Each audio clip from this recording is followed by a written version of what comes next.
যেখানে খোদ আইন রক্ষাকারী বাহিনীই নিরাপদ নয়, সেখানে সাধারণ মানুষের নিরাপত্তা আসলে কতটুকু? গত ১৯ জানুয়ারি চট্টগ্রামের সীতাকুণ্ডের জঙ্গল সলিমপুরে ঘটে গেছে এক লোমহর্ষক ঘটনা। সন্ত্রাসীদের হামলায় প্রাণ হারিয়েছেন র্যাবের একজন জ্যেষ্ঠ কর্মকর্তা। কিন্তু কেন এই মৃত্যু? কিভাবে এত সাহসের সাথে সন্ত্রাসীরা প্রশাসনের উপর পাল্টা হামলা চালালো?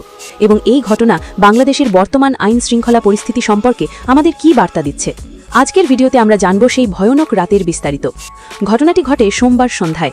গোপন সংবাদের ভিত্তিতে চট্টগ্রামের সীতাকুণ্ড উপজেলার দুর্গম জঙ্গল সলিমপুরে অভিযানে যায় র্যাব 7-এর একটি দল। লক্ষ্য ছিল চিহ্নিত সন্ত্রাসীদের গ্রেপ্তার করা। কিন্তু সেখানে যা ঘটল তার রীতিমতো যুদ্ধের শামিল। এই হামলায় নিহত হন র্যাব 7-এর deputy assistant director Mohammad Motaleb Hossain. প্রাপ্ত তথ্য অনুযায়ী র্যাব সদস্যরা ঘটনাস্থলে পৌঁছলে সন্ত্রাসীরা মাইকে ঘোষণা দিয়ে সংঘবদ্ধ হয় এবং অতর্কিত হামলা চালায়। তারা প্রথমে মোতালেব হোসেনের সরকারি অস্ত্র ছিনিয়ে নেয়, তার পাড়ে গুলি করে এবং এরপর লাঠি ও রড দিয়ে পিটিয়ে তাকে নির্মমভাবে হত্যা করে। এখন প্রশ্ন হলো, কেন এমনটা ঘটল এবং কিভাবে? জঙ্গল সলিমপুর এলাকাটি দীর্ঘদিন ধরেই অবৈধ দখলদার এবং সন্ত্রাসীদের অভয়ারণ্য হিসেবে পরিচিত। র্যাব জানিয়েছে, অভিযানের সময় সন্ত্রাসীরা নিরীহ নারী ও শিশুদের মানব ঢাল হিসেবে ব্যবহার করেছিল। মানবাধিকার এবং সাধারণ মানুষের প্রাণহানির আশঙ্কায় র্যাব সদস্যরা সেদিন পাল্টা গুলি চালানো থেকে বিরত ছিলেন। আর অপরাধীরা ঠিক এই সুযোগটিই কাজে লাগিয়েছে। অর্থাৎ আইনের প্রতি শ্রদ্ধাশীল হতে গিয়েই একজন কর্মকর্তাকে আজ প্রাণ দিতে হলো। এই ঘটনাটি আমাদের আইন ও বিচার ব্যবস্থার সামনে এক বিশাল প্রশ্নবোধক চিহ্ন এঁকে দিয়েছে। প্রথমত, দেশের মাটিতে বসে সন্ত্রাসীরা কিভাবে আইন শৃঙ্খলা বাহিনীর ওপর পাল্টা আঘাত করার সাহস পায়?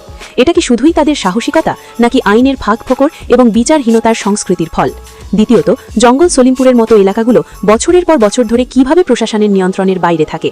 বিশেষজ্ঞরা মনে করেন, অপরাধীদের এই বেপরোয়া আচরণের পেছনে রয়েছে কঠোর শাস্তির অভাব এবং কোনো কোনো ক্ষেত্রে স্থানীয় প্রভাবশালীদের ছত্রছায়া।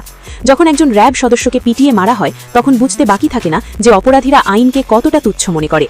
কর্তৃপক্ষ ঘোষণা দিয়েছেন, এই এলাকাকে সন্ত্রাসমুক্ত করতে কঠোর চিরুনি অভিযান চালানো হবে। আমরাও আশা করি শহীদ মোতালেব হোসেনের হত্যাকারীরা দ্রুততম সময়ের মধ্যে আইনের আওতায় আসবে এবং দৃষ্টান্তমূলক শাস্তি পাবে।